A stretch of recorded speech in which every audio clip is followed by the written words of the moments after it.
got quite a specific source in front of us today. It's excerpts from William Boericke's Homeopathic Materia Medica, That's right. And we're focusing specifically on Aesculus hippocastanum. which most people probably know as horse chestnut. Exactly. And our goal, well, our mission for this deep dive is really to get into this text, Yeah, unpack it. pull out the key ideas, figure out what Boericke's perspective on horse chestnut actually is. You know, how this traditional approach details the effects, symptom by symptom, sensation by sensation, really. It's definitely a unique way of looking at things. We'll try to pull out the most interesting bits, maybe some surprising details, and help you get a grasp on this particular viewpoint. Sounds good. Let's get started. Okay, so diving right in. The source, Boericke, makes it really clear from the outset. The action is most marked on the lower bowel. Yeah, it's positioned as the absolute center of action, the starting point for everything else described. And flowing directly from that, the text highlights engorged hemorrhoidal veins. That's a central part of the symptom picture here. But what's really characteristic, and Boericke stresses this, is that it comes with characteristic backache, with absence of actual constipation. Wait, hold on. So you get the backache, the swollen veins, but not necessarily the difficulty passing stool itself. Apparently so, according to this text. That's a really specific detail, isn't it? It is. It suggests, well, from this perspective anyway, that the core issue might be more about the feeling of congestion and the associated pain, rather than just mechanical blockage. Okay. Makes sense in that context. And Boericke broadens the picture out from there. He talks about venous stasis general. So not just the rectum. No, much wider. The text mentions varicose veins of purple color. It implies this kind of sluggishness, a backup almost, throughout the whole venous system. And this general slowing down, this stasis, it affects quite a lot, doesn't it? The text says something like everything is slowed down, digestion, heart, bowels, etc. Yeah, it paints this picture of systemic sluggishness. Starts in one place, maybe, but the effects ripple outwards. And a really key part of this, tied into the lower bowel focus, is the torpor and congestion of the liver and portal system. Right, that's crucial. The portal system, brings blood from the digestive organs, including the lower bowel, to the liver. So if that's congested, Then, according to this view, things can back up and cause problems elsewhere. It links directly back to that prominent backache. okay. The text says, the back aches and gives out and unfits the patient for business. So that debilitating back pain is seen as a direct result of this venous and portal congestion. That seems to be the connection Boericke is drawing, yes. It's all interconnected in this description, not just random symptoms popping up. It's fascinating how the source maps this out, symptom by symptom, linking things back. It really is. It's like following a trail. So this is where it gets, really interesting. The level of detail on specific sensations and locations is quite something. Let's try and walk through them as the text does, starting with the head. Okay, the head. The text describes a state of being depressed and irritable, mentally, sort of foggy. And physically. The head itself feels dull, confused, aching as from a cold. But then there are these very specific pain patterns mentioned. Like what? Give me an example. Well, there's pressure in forehead with nausea, followed by stitches in right hypochondrium. Right, hypochondriac. Okay, that's upper right abdomen near the liver. So even a headache is being linked back to that core abdominal area. See, it keeps looping back. There's also pain from occiput to frontal region, so back to front, Yeah. with bruised sensation of the scalp, almost like the scalp itself feels bruised. Weird sensation. And another one, neuralgic stitches from right to left through forehead, followed by flying pains in epigastrium. Epigastrium. Upper middle abdomen, again, head pain connected downwards. And didn't it mention dizziness? Yes, vertigo when sitting and walking. Oh, It's a specific kind related to posture and movement. okay. Moving down, what about the eyes? Eyes are described pretty simply, but vividly. They feel heavy and hot, with lacrimation, so watery eyes with enlarged blood vessels. And the eyeballs feel sore, just a general soreness. Gotcha. And the nose. The nose section emphasizes dryness. Inspired air feels cold. Nasal passage is sensitive to it. Like breathing in cold air is irritating. Exactly. It mentions typical stuff like coryza sneezing, a runny nose, and pressure at root of nose. But then, here's another link. To the liver. Yep. Membrane over turbinate bones, distended and boggy, dependent upon hepatic disorders. So swollen nasal tissues, seen as caused by liver congestion in this view, it really hammers home that interconnectedness idea. It really does. What about the mouth and throat? More specific sensations there. Oh, yeah. The mouth has a scalded feeling, a metallic taste, and salivation. And the tongue is described as thickly coated, feels as if scalded. Scalded. And the throat is presented as a key area, again linked to that congestion. It feels hot, dry, raw, with stitching pain into ears when swallowing. Stitching into the ears when swallowing. Okay. And there's even a visual sign mentioned. Veins in pharynx distended and tortuous. Swollen, twisty veins in the throat. That fits right into the general venous stasis picture, doesn't it? Perfectly. More throat sensations.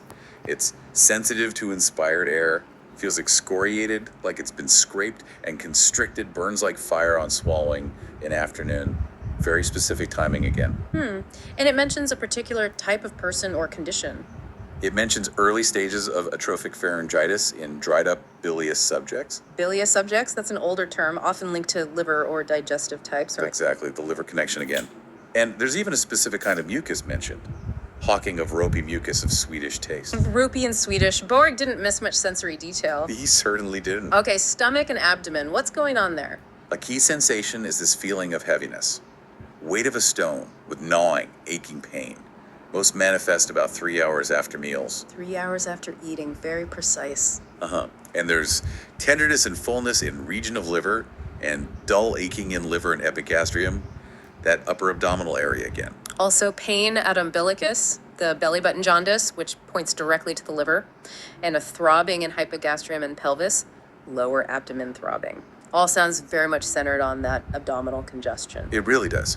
Which brings us back around to the rectum. We know its core, but the specific descriptions here are, well, quite famous in materia medica circles. Beyond the swollen veins, what's the standout The sensation? classic one. Feels full of small sticks. Full of small sticks. Yeah, that's memorable. You can instantly picture how uncomfortable that must feel. It really drives home that sensation Boericke is trying to describe. It's incredibly evocative. The text also describes the pain. Anus, raw, sore, much pain after stool with prolapse, where tissue protrudes, and the hemorrhoids, so swollen veins, having sharp shooting pains up the back. Shooting up the back. Interesting radiation. And it mentions these hemorrhoids can be blind and bleeding, worse during climacteric. Climacteric. So around menopause, again, specific timing and types of pain. Now, what about the stool itself? It says large, hard, dry stools. But didn't we say earlier, absence of actual constipation? How does that fit? That's a good point. The text seems to emphasize the sensation of blockage over the actual consistency of the stool sometimes. It says the mucous membrane seems swollen and obstructs the passage. So it feels blocked because of swelling, even if the stool isn't necessarily hard every time? That seems to be the idea. The subjective feeling is paramount. And then there's a really surprising detail in this section. What's that? Mention of parasites. Irritation caused by ascarides and aids their expulsion. Ascarides are roundworms. Wow, okay, didn't expect that connection. So Boericke saw it as potentially helpful for worm expulsion too. Apparently so. It shows the breadth of observations included. And one last powerful sensation for the rectum. Burning in anus with chills up and down back. Chills up the back linked to the burning anus. That's another one of those very specific linked symptoms. Okay, let's move on. Urinary system. Described as frequent, scant, dark, muddy, hot urine. And pain has a specific location. Pain in kidneys, especially left and ureter. The tube from the kidney to the bladder. Got it. Male symptoms. It's very brief in this excerpt. Just discharge of prostatic fluid at stool. And female symptoms. There's constant throbbing behind symphysis pubis, that joint at the front of the pelvis, and a specific type of vaginal discharge, leukorrhea.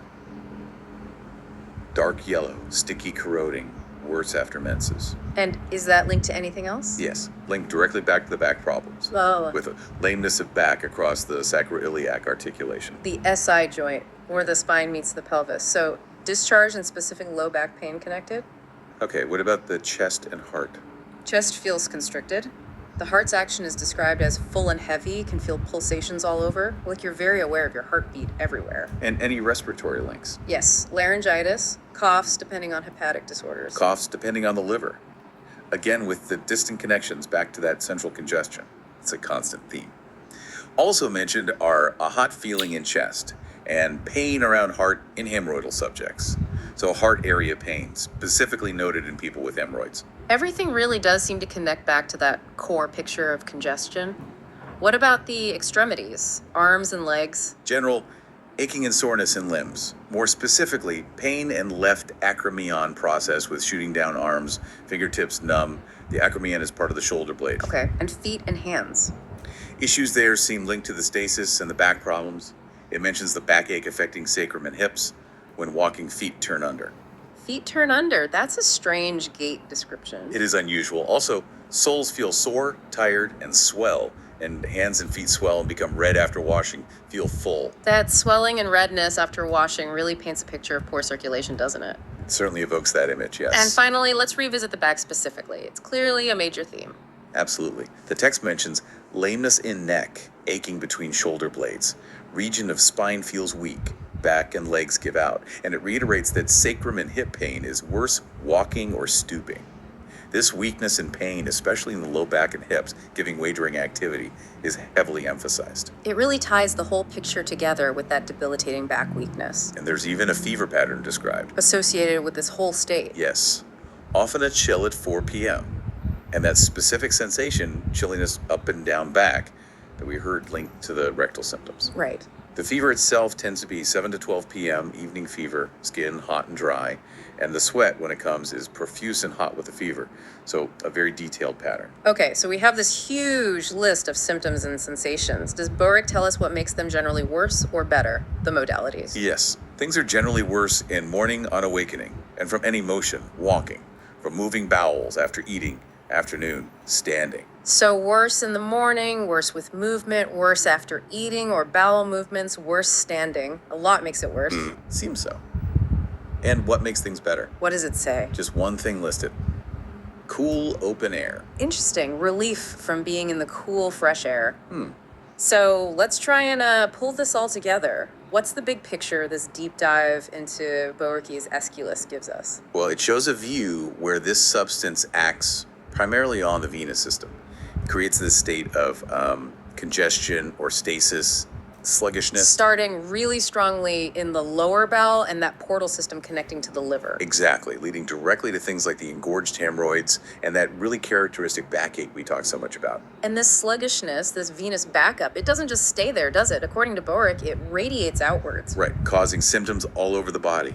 Congestion in the head, the eyes, nose, throat, pains in the limbs, specific fever patterns. Yeah. It even affects the urinary and reproductive symptoms described.